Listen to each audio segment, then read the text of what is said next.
Good afternoon, everyone.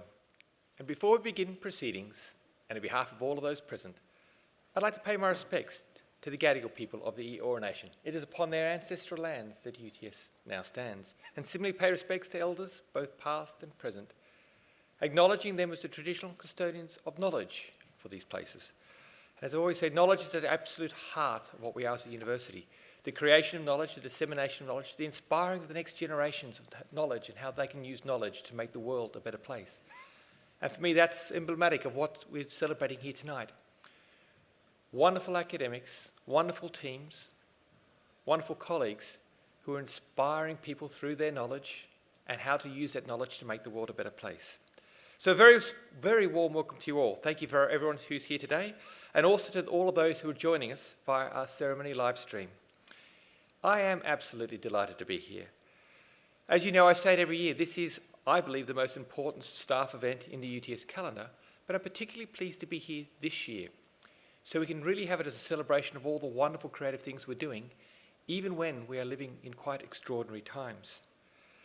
This celebration is acknowledging your hard work, your dedication, your vision and creativity, but more importantly, it's a recognition of your incredible leadership that you've shown and people have shown right across learning and teaching here at UTS. As you're aware, this year we entered the second year of the UTS 2027 strategy. And over the years, the UTS learning and teaching community has championed the real evolution in our approach to learning and student experiences. And UTS 2027 will only serve to build on this dedication and innovation. The heart of our current strategy is a transformation to a lifetime of learning. We know that the world and the future of work is rapidly changing, presenting new and unique challenges for society. You only have to look around you so far in 2020. And if our strategy, our move to this lifetime of learning was important pre-COVID, it is absolutely critical in this post-COVID world. It is absolutely pivotal to how we can help society prosper and recover. Core to our success and the success of our students will be the transformation and continued transformation of the learning and teaching approaches, both in our physical and digital learning ecosystems. Our aim to enhance overall student learning experiences, to ensure that we're providing our students with the skills and capabilities they need to be successful throughout their careers and their lives. I know each and every one of you in the teaching and learning community are instrumental in ensuring that our UTS students and our graduates thrive. And as I said, not just thriving today, not just tomorrow, but thriving throughout their lives.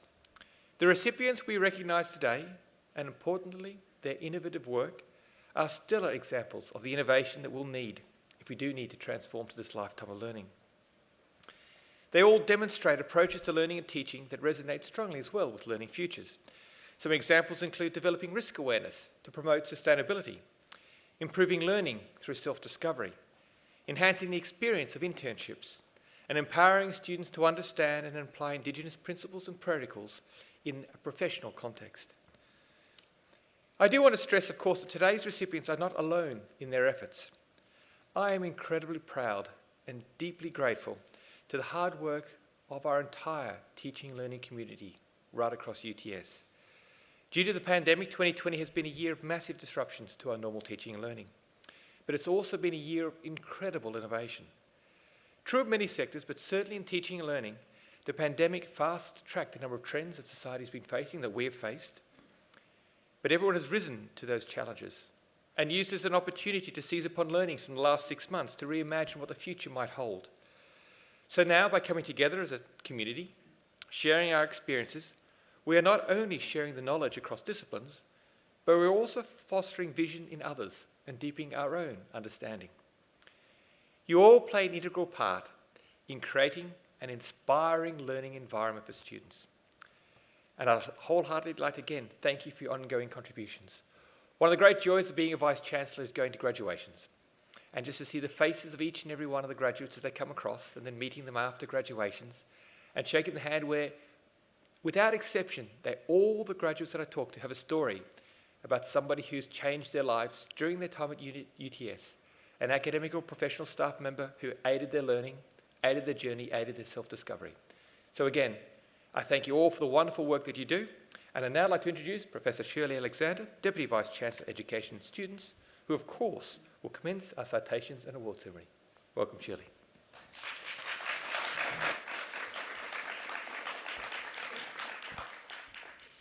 Thank you very much, Vice-Chancellor. I must say it's wonderful to be standing at the lectern and seeing people I haven't seen in months in real life. It's wonderful to see you. I was trying to think how many years I've been hosting these awards, and it's a really long time. And I cannot imagine a more unusual circumstance in which we're doing it, but it is one of the few events that we haven't had to cancel this year. And I think it shows the importance of teaching and learning and celebrating the successes of our wonderful academics, not only those who've won awards, of course we are, but also those academics who are watching, your peers and your colleagues who have also been achieving extraordinary results in such highly unusual times. So we're going to start the presentations with our learning and teaching citations. So these are awarded for important and significant and sustained contributions to student and learning, student engagement and the student experience by individuals and also by teams. So our 2019 citation winners are Dr. Robin Bowley from the Faculty of Law.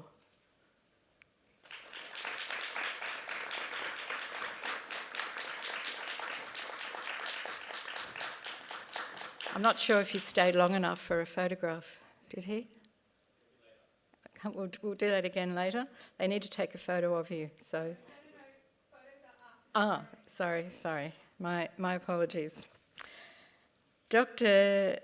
Delia Falconer from the Faculty of Arts and Social Sciences. Congratulations. Dr. Christopher Glover from the UTS Business School.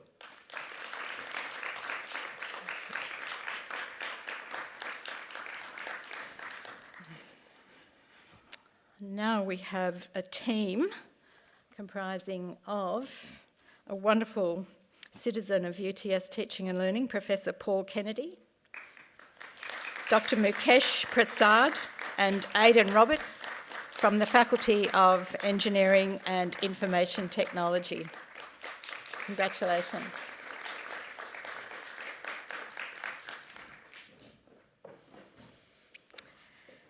And it's wonderful to see teams coming across the stage. So we now have another team.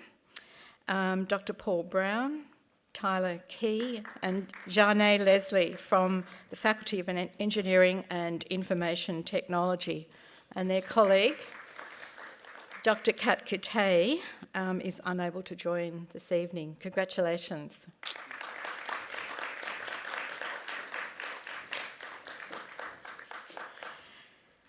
Dr. Anna Bedford and Associate Professor Yawen Shan from the UTS Business School, and again their colleague Dr. Peter Lamb is unable to join us this evening.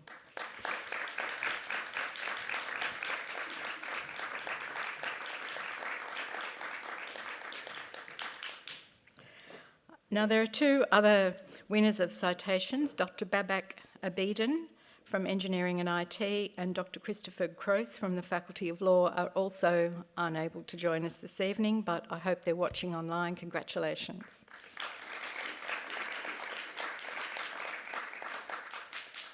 So I would now like to present the UTS Learning and Teaching Awards. I must say it's incredibly hard not to rush over and shake hands with our award winners. But once again, we are wishing you well from a 1.5 metre distance.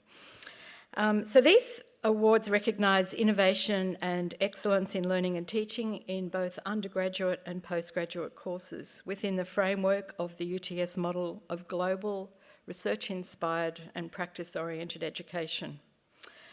And so the award winners will present for us this evening on their innovative teaching. Now, I know everyone says this, but it was incredibly difficult this time to pick out a single winner. And so we have also awarded some high commendations. So our first high commendation goes to Dr. Kate Delmo from the Faculty of Arts and Social Sciences, and her award was in the category of strengthening the UTS model of learning. So Kate has very topical research interests, which are in disaster and crisis communication, digital influencers and social media. So congratulations, Kate.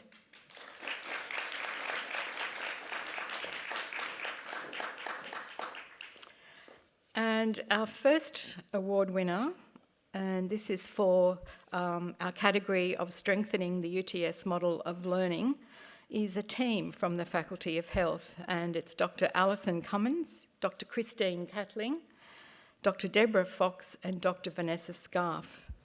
And they are going to give us a brief presentation about the way in which they have been able to transition students into competent women-centred midwives. Over to you.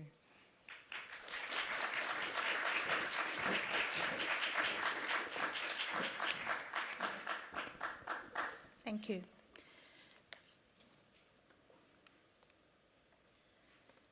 Commencing midwifery students can become challenged early in their course due to the confronting and emotional nature of midwifery. We introduced a workshop called Sensitive Issues in Midwifery to address the emotional demands. The workshops build collegiality with peers and promote self-care strategies. The workshop was evaluated and found to demonstrate improvements in learning and teaching, meeting the graduate attribute of collaboration and professional competence.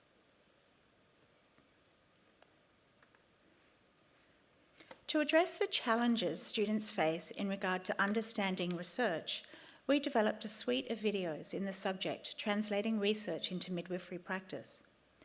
The videos simplify and explain different research methodologies, enhance class discussion, and provide timely support for student assessments.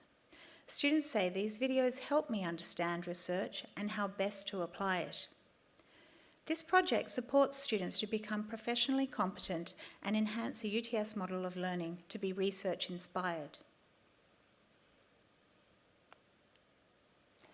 Over the 3-year midwifery program, students engage in compulsory clinical experience placement that occurs in over 20 partnering hospitals.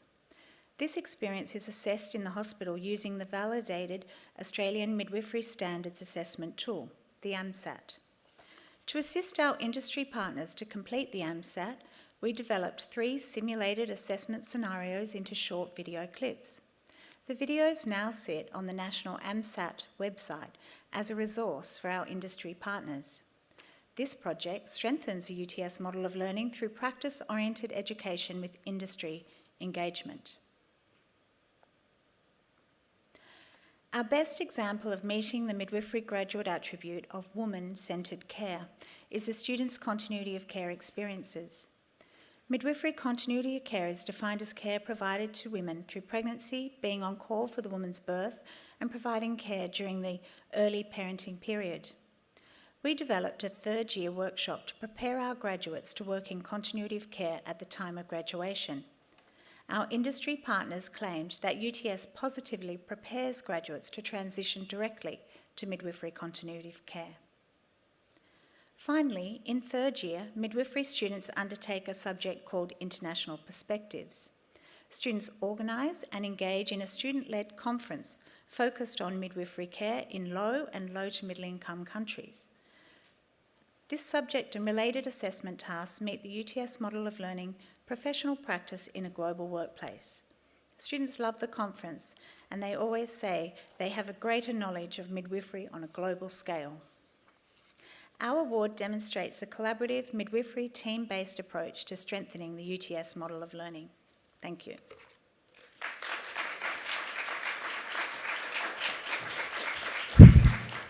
Thank you very much to our midwifery team.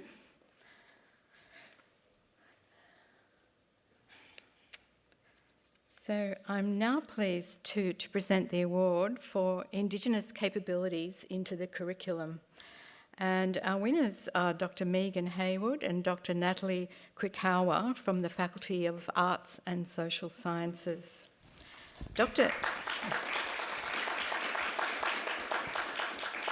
Megan Haywood is an academic and media artist whose practice is at the intersection of storytelling and digital technologies. And Dr. Natalie Krikowa is a media scholar and practice-led researcher. And they recognise the need to build Indigenous competency into the BA-Com in digital and social media program. And in their response, they developed an active learning program that foregrounds Indigenous principles and protocols. Congratulations, Megan and Natalie. Thank you. We'd like to acknowledge the Gadigal people of the Eora Nation, upon whose ancestral lands our university now stands. We'd also like to pay respect to the elders past, present and emerging, acknowledging them as the traditional owners of and custodians of knowledge for this land. Always was, always will be Aboriginal land. We're honoured to accept this award for the active learning framework we developed to build Indigenous professional competencies in digital and social media students. We leveraged student engagement with their mobile phones, developing a case study assessment of Indigenous mobile apps to embed student understanding of Indigenous cultural principles and protocols and how these can operate within a digital environment. The active learning framework was developed in consultation and with guidance from Indigenous colleagues, in particular, Professor Susan Page of the UTS Centre for the Advancement of Indigenous Knowledges. The framework involved a deep focus on Indigenous cultural principles and protocols, such as respect, Indigenous agency, communication, consultation, negotiation, and consent, copyright attribution and benefit sharing embedded as foundational knowledge. It included a set of problem-based real-world scenarios worked on in classes which activated points of friction with the principles and protocols. We included cultural tours of the UTS art collection, facilitated by UTS Art and UTS Yambana, and we'd especially like to thank Alice McAuliffe, previously of UTS Art, for her important contributions here.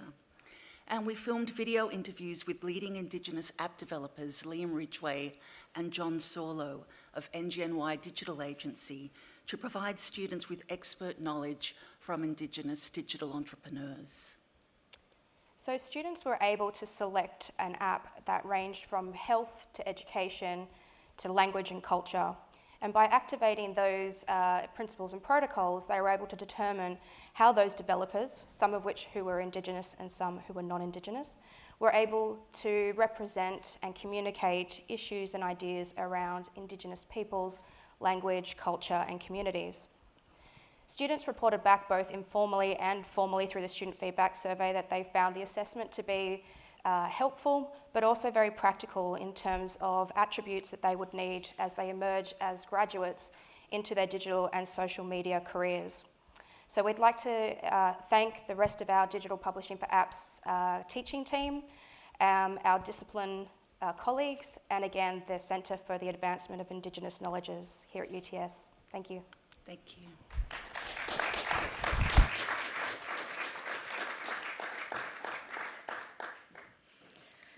Thank you. Our next award is for Learning Futures, and ironically, our winner is teaching, and so can't be here. Our winner is Dr. Gavin Paul, who comes from Engineering and Information Technology, and he's a senior lecturer in the School of Mechanical and Mechatronic Engineering, and he's a core member of the Centre for Autonomous Systems. So he has been advancing studio-based, purpose-driven learning opportunities in mechatronics and robotic engineering.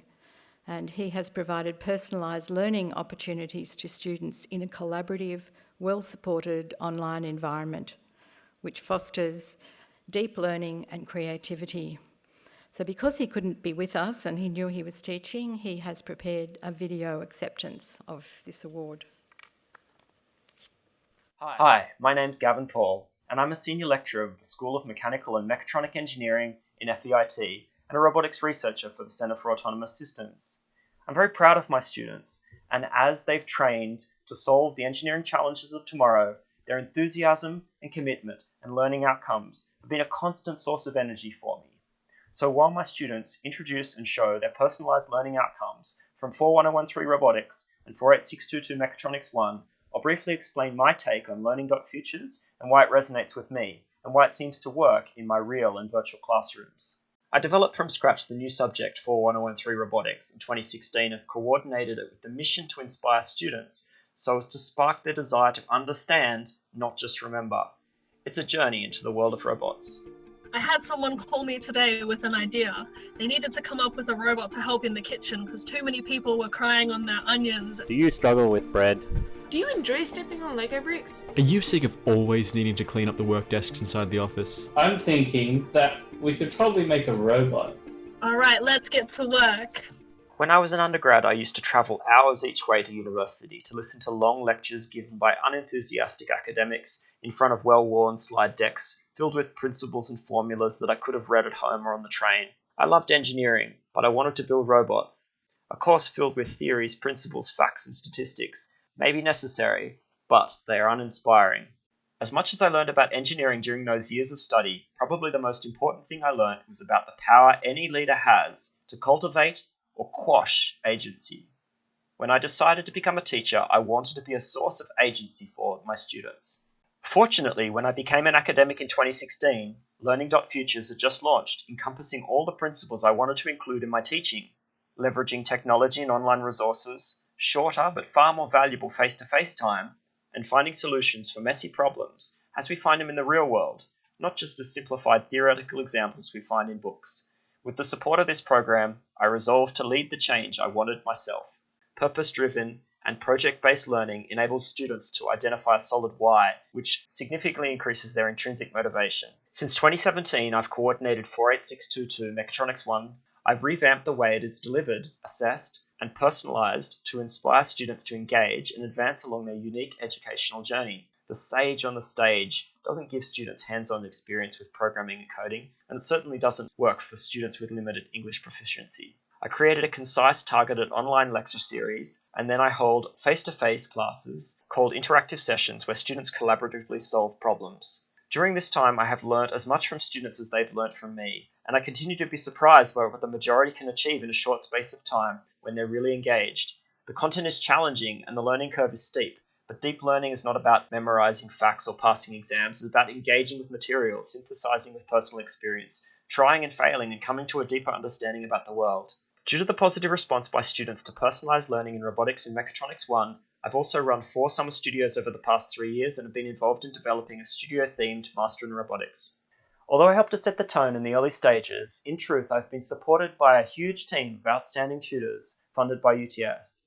All are my former undergraduate or current PhD students, and at all times we aim to create a culture of excellence that the students can admire. Nothing I have done has been done in isolation, and I'm so proud to see my former students helping to create the leaders of tomorrow.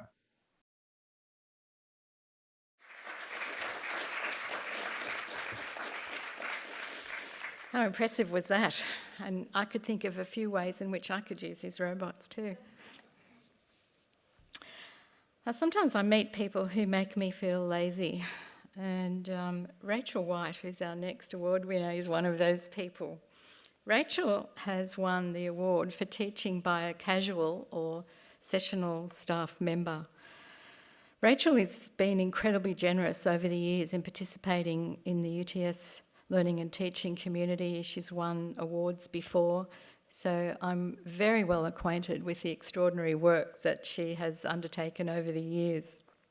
But her award today is for her work in developing online learning quizzes that are creative, engaging, and collaborative in-class learning experiences with marking rubrics And she leads a community of practice, and she's continually enhancing students' learning experiences in accounting. Congratulations, Rachel White.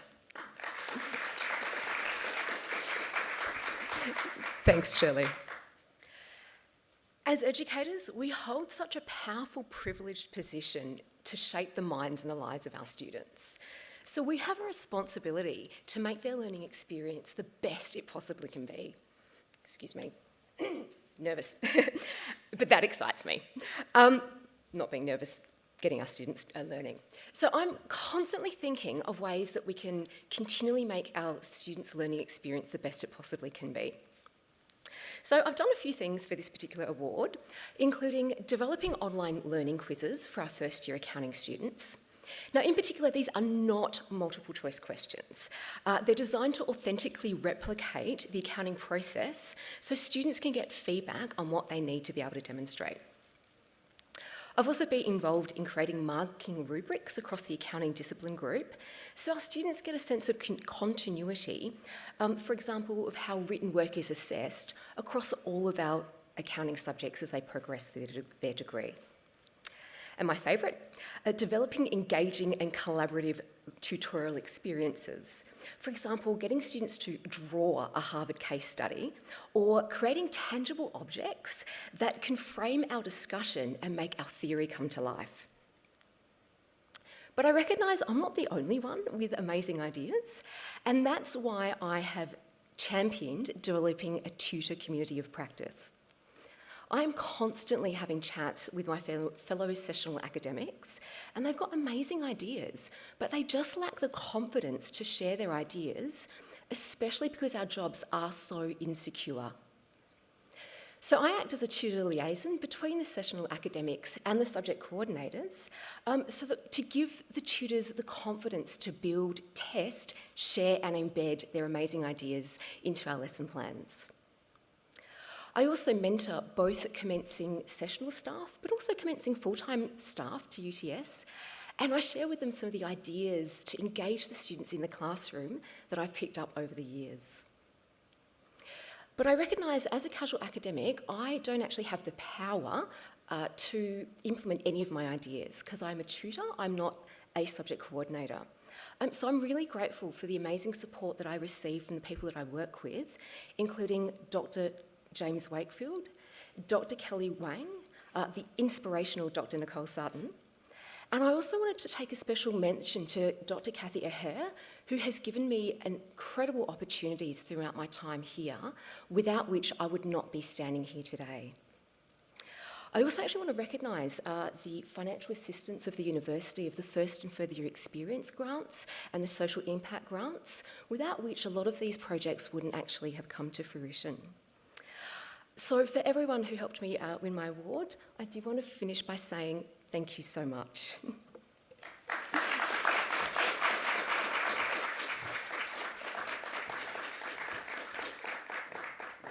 Thank you, Rachel. Our next category of award is for early career teaching.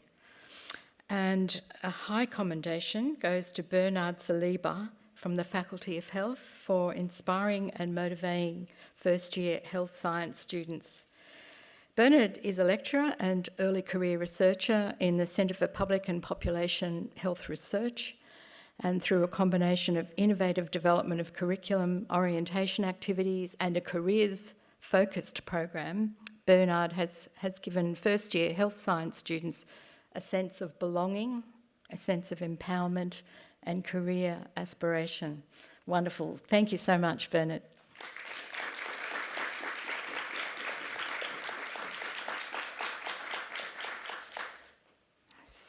And our award goes to Dr. Job Franson from the Faculty of Health for improving learning through self-discovery. Job Franson is a senior lecturer in sports and exercise science. He teaches skill acquisition, motor control, motor learning, motor development and research methods.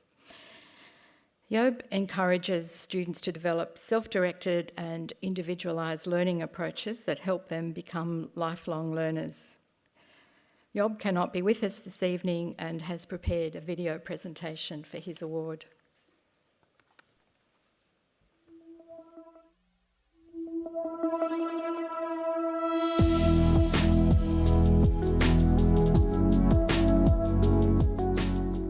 I would like to thank UTS for awarding me the UTS Vice-Chancellor's Early Career Teaching and Learning Award for integrating self-discovery learning in the subject skill acquisition, a subject in sport and exercise where students explore how humans learn motor skills over time. Self-discovery learning is not new and has been used extensively in primary and secondary education, as well as in sport pedagogy with excellent student outcomes. Students who engage in self-discovery learning report higher levels of autonomy, greater academic achievements, and improved self-perceptions. They also retain knowledge for longer and are more inquisitive and critical thinkers. However, its implementation in tertiary education contexts is rare and has not been without its fair share of challenges. For example, student feedback surveys, which measure acute satisfaction of students immediately following the semester, are generally poorer when students engage in self-discovery learning. Tertiary education students also report that they are unfamiliar with messy learning environments where solutions to problems self-emerge rather than being taught. Self-discovery methods inherently lead to more errors and subsequently more opportunities to learn from those errors. Unfortunately, errors are something many of us avoid at all costs, especially at the pointy end of the proverbial education stick. Finally, in implementing self-discovery in tertiary education, we are fighting a constant battle against inherent student expectations based on their high school experience, where studying and knowledge and skill acquisition are very much teacher-driven. This has not stopped me, however, from implementing a guided self-discovery approach, where the aim is for students to become active problem solvers rather than passive solution replicators. In my classes, I emphasize repetition without repetition. This means that throughout the classes and assessments, students have the freedom to problem solve or adapt their learning in ways that suits them individually. For example, in one of my assessments, students spend 20 hours learning a motor skill of their choice, while rigorously documenting the process. However, the aim of the assessment is not to demonstrate how much students improved their motor skill performance, but to use knowledge and practical skills obtained from the classes to explain why their program was or was not successful. The student is given complete freedom on which practice program to use or how to document and present their progress. Engaging in self-discovery learning makes for adaptable students who have not only acquired knowledge and practical skills, but have also learned about learning, arming them with adaptable, flexible, and moldable skills that can be used for a lifetime. During another one of my classes, where students study the way in which the central nervous system controls the complexity of the human body in highly coordinated actions, I challenged the students to play along to Britney Spears' Baby One More Time on the drums. Many of the students have no experience with drumming, and this laboratory is ideal for them to discover how the central nervous system succeeds in producing rhythmic and coordinated behavior, and how that behavior looks entirely different for every single student. Through this lab, students assemble knowledge on the complexities of organizing the human body to produce purposeful movement and the variability of the produced behavior among learners. I hope this provides the viewers with some insights into how I have incorporated self-discovery learning within my subject skill acquisition over the last 5 years. I sincerely thank you for your attention.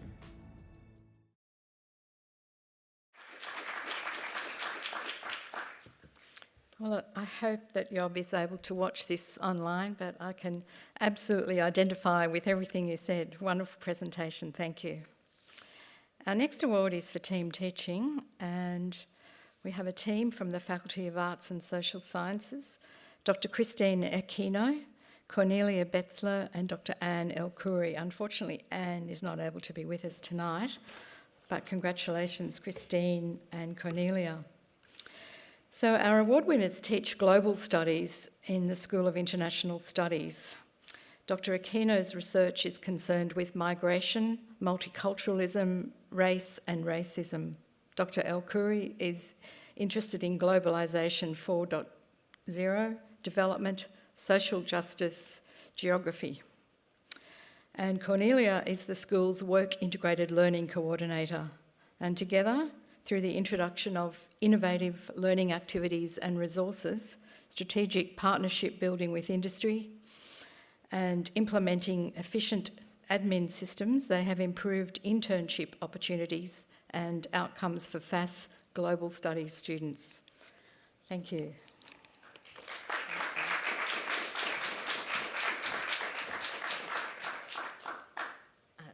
Thank you, Shirley, and we're thrilled to be recognised for our teamwork on the Bachelor of Global Studies internship program. Over the last 4 years, Connie, Anne and myself have been combining our expertise as academics and professional staff to try to inspire global studies students to learn more about their professional pathways. So internships, are often the first introduction into the job market and professional world for many students. And our goal has been to provide the support and infrastructure that can assist them through these daunting first steps. So what we've focused on is preparing students and employers for the internship experience. We think students and employers who are well-equipped and also well-prepped about the expectations, goals, and structure of the internship makes for a fulfilling and equitable experience for all. So our team works together, for example, to organise our flagship activity, which is an annual Global Studies internship preparation workshop. It's a kind of half-day intensive hands-on workshop that prepares students to source their internships and navigate the job market. It includes activities such as a skills audit session with UTS Careers, who also assist in helping students develop a pitch on their degree skills and qualifications for potential employers.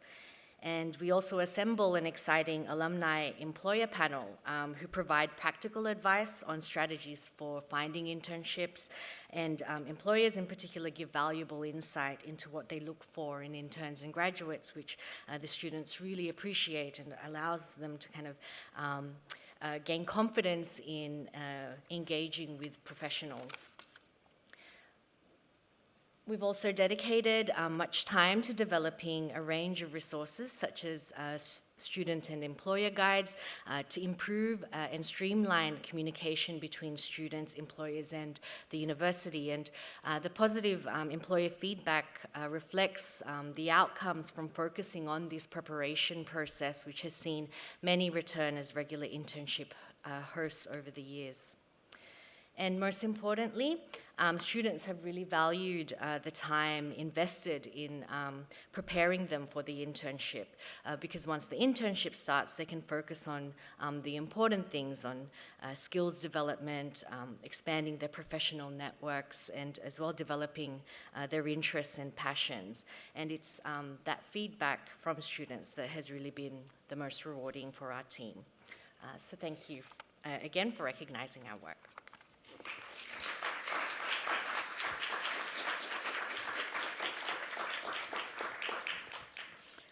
So our final UTS award for the evening is for individual teaching.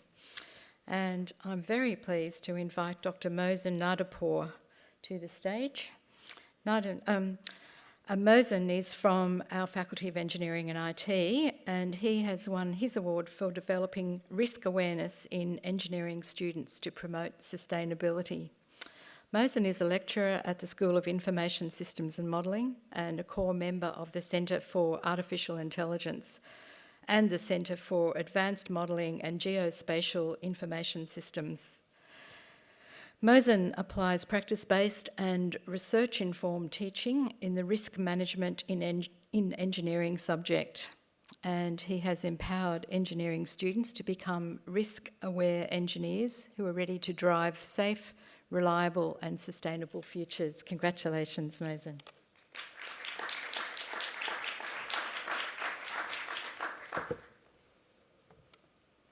Hello, everyone. I'm so proud and honored to be here today. I teach risk management in engineering. This is a postgraduate subject with 200 students. My success story has 5 chapters. The first one is to drive home the message that engineering is all about managing risk. I designed the subject, redeveloped the subject based on real-life case studies. Real-life case studies are very rich in the context, and they can inspire students to learn. And because I have been a risk engineer before joining UTS, I use my professional experience to redevelop the subject.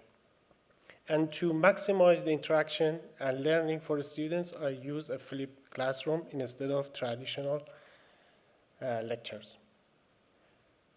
Because risk engineering problems are very complex, research skills are very important. And I embedded such skills in the subject. Every week, we have a 3-hour workshop. At the end of each workshop, we allocate 15 to 20 minutes to talk about assessments. And one of the assessments is a risk paper. During this discussion, the students learn how to write a scientific paper. This could improve the students' work and leading to the journal publication, high quality journal publication with coursework students. 3, to make sure that we teach and the students learn something which is relevant, I valued the partnership with industry. Since I've been the subject coordinator, Engineers Australia have been on board, and they delivered guest lecture for the students as well, and they provide free access for the students to the latest guidelines as well. 4, I excel in responding to the students' feedback and closing the feedback loop. I use early SFS and final SFS in a timely manner to respond to the students' comment, and I use this opportunity to fine-tune and optimize the subject. I've learned a lot from the students' comment, and the current version is very different from the first version of the subject. You can see I use these word clouds at the beginning to go through 6 or 7 pages of PDF at the end of the semester. I start with word clouds. This one shows how the students liked the subject. Subject, very good, are those most frequent words in the cloud, and that one is about good class and time, because we have been in the Powerhouse Museum on Fridays from 6 to 9 p.m. Instead of drinking somewhere, they had to come to the class. And last chapter is, last but not least, all these efforts worked well because I have a close relationship with my students. I care about them, I try to understand their situation, and this relationship helped us actually to improve the students' experience in the subject. Thank you.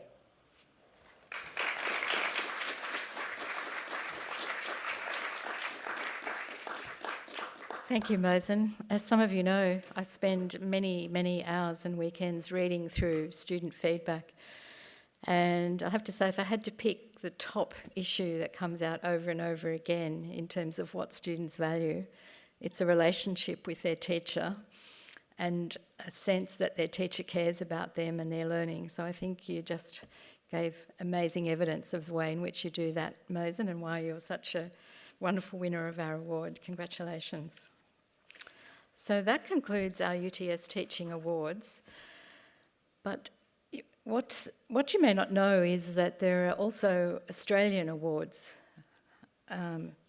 for teaching and learning, and there are awards and there are citations. We held and UTS won 2 citations this year and 1 award. Now, there are not a lot of those given out, and so UTS did extraordinarily well in achieving those wins. We had the award ceremony, as we always do, in Canberra just before COVID, and we were able to present the awards, but we would normally have a ceremony, a state-based ceremony to present the citations, and not surprisingly, that was cancelled. So we don't want our award winners, our citation winners, to get away without being recognised by the university. And so the 2019 Australian Awards for University Teaching citations for outstanding contributions to student learning went to Dr. Cherie Lucas from the Graduate School of Health.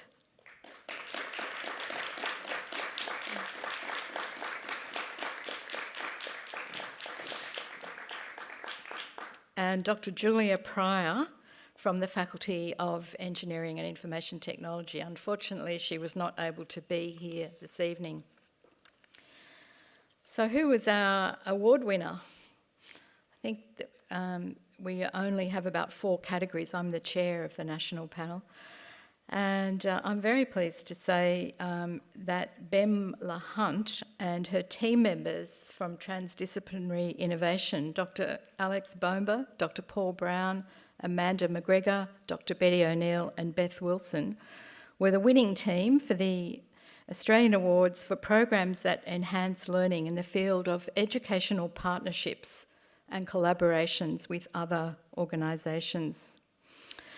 And this award recognises the work of the Bachelor of Creative Intelligence and Innovation, which some people have described as the most innovative degree in Australia in the last 5 years. Indeed, sometimes when I go out, or I used to go out, and I'd mention I was from UTS, people would often say to me, "Oh, have you heard of a degree there called Creative Intelligence?" And I say, "Yes, I have heard of it."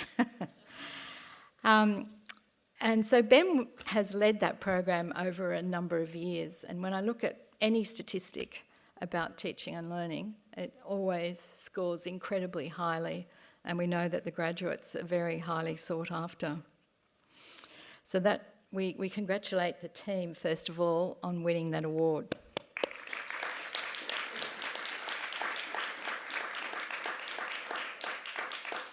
So we thought it was only appropriate that we invite Bemla Hunt to give the keynote address this evening on the theme of learning for the new world.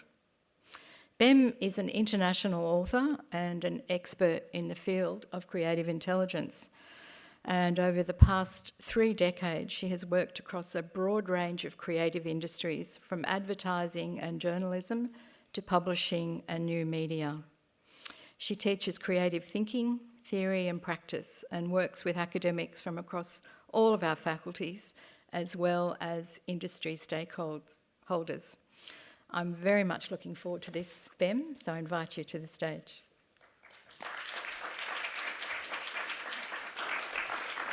Thank you, Shirley. I'm honoured to be here.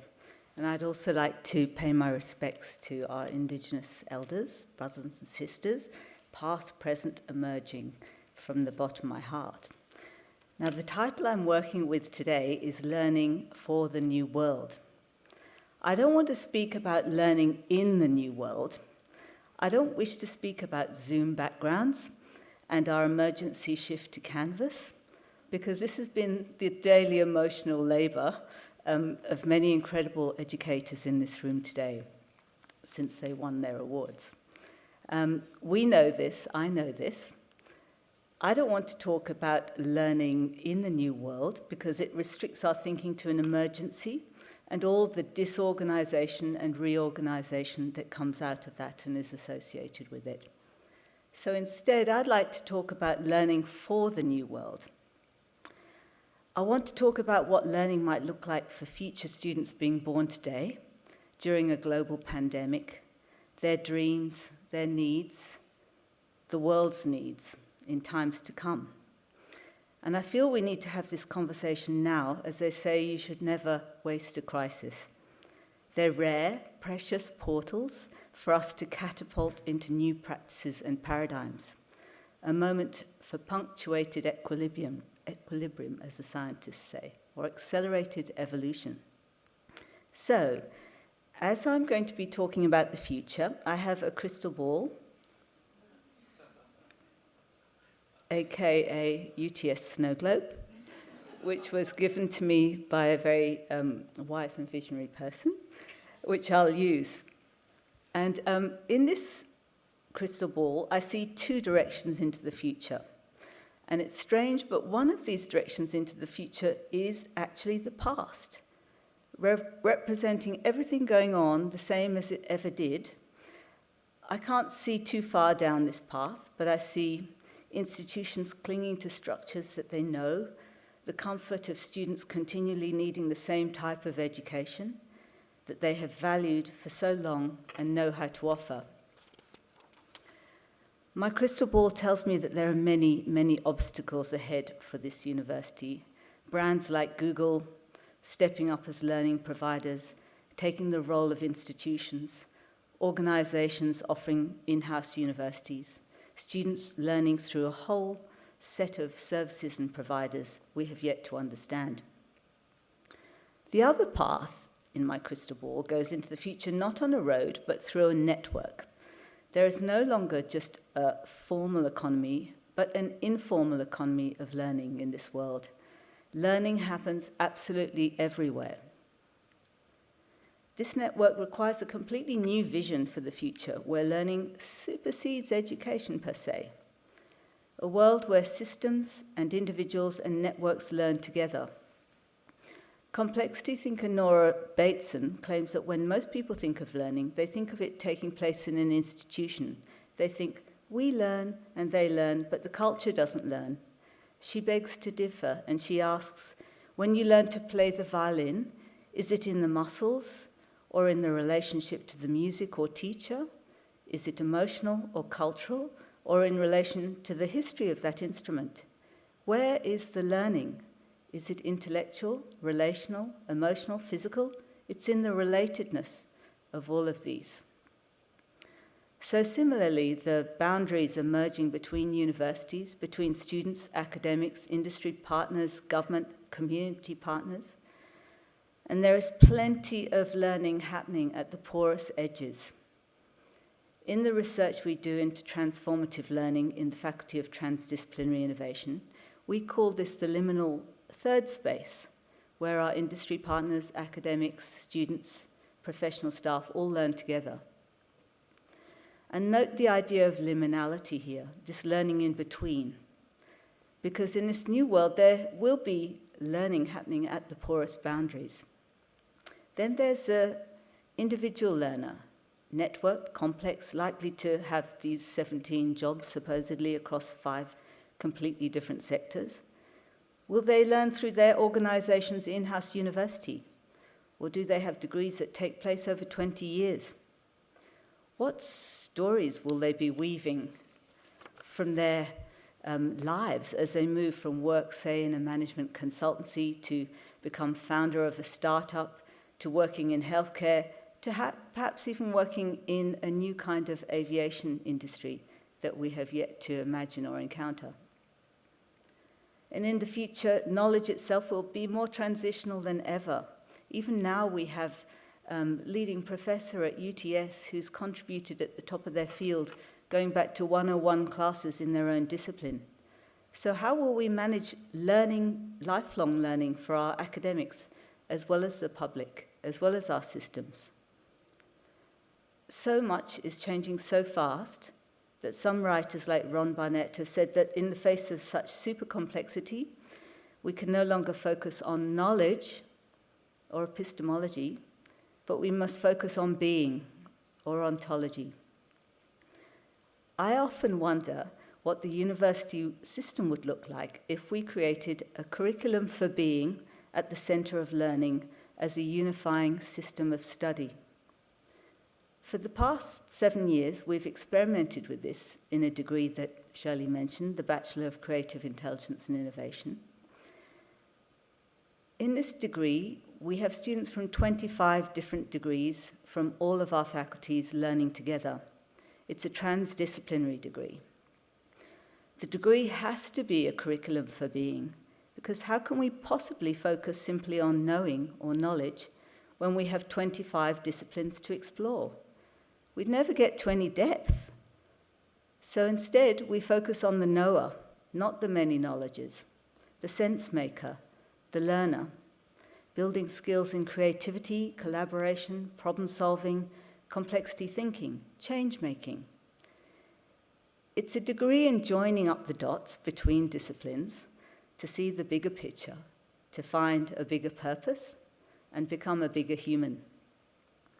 So, in my crystal ball, the new networked world will demand that learners cross borders like never before, because knowledge will not stop at borders or disciplines.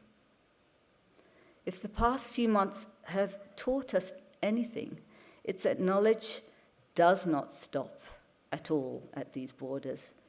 It's not restricted to any single discipline.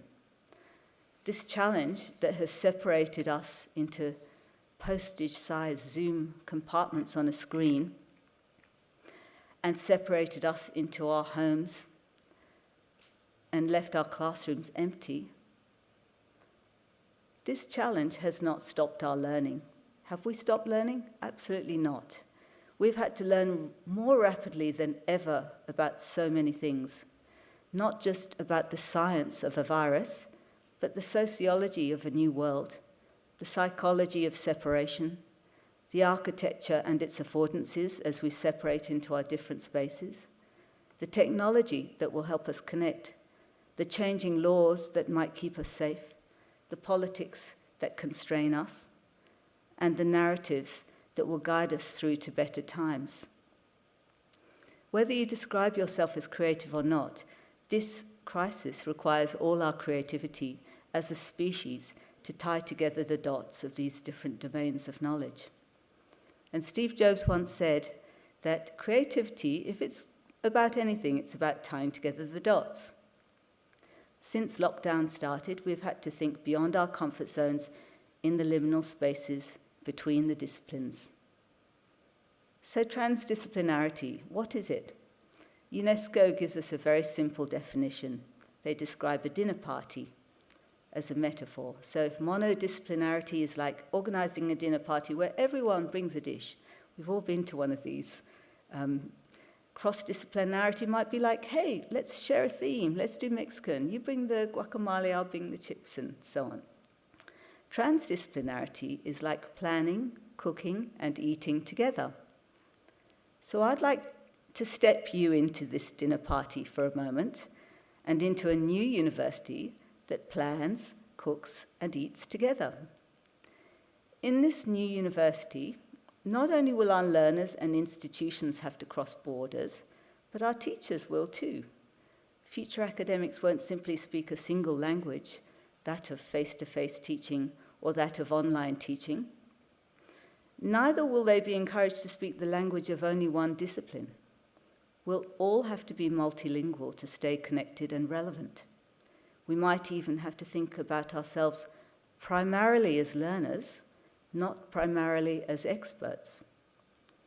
Our humility and ability to keep learning, keep adapting, will help stabilize our institutions, giving new meaning to a classroom without walls. We'll have a rhizome presence within our cultures.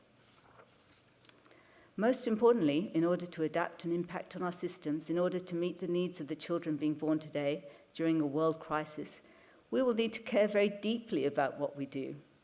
And caring deeply about learning will allow us to advocate for a university as an institution that enables connected, equitable access to learning as a global right. And I take this opportunity to congratulate all the winners in this room for the incredible caring that you've put into your work. We'll have to care about our students and their challenges faced by the world. We'll have to think past oppositions between learner and teacher, because we'll all be learners. And we'll have to go into these liminal spaces that I spoke about. And pandemics have taken us there before. So after the Black Plague in the 1300s, there was a big shift. New leaders were able to rise up, like the Medici family that connected the arts with the sciences, with intellectuals. They sponsored thinking around and across many disciplines, and the Renaissance was born. If I look into my crystal ball, I can see our disciplines working together like this again. I can see our institutions working more collaboratively.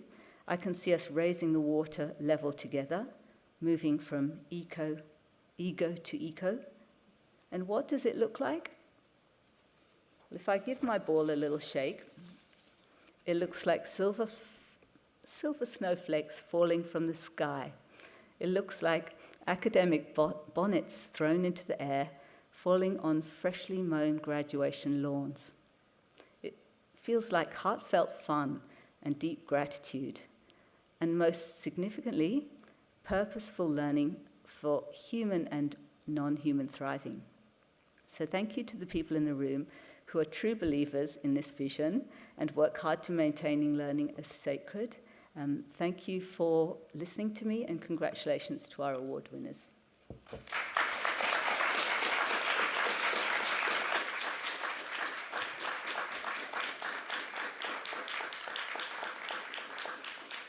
Thank you so much, Bem.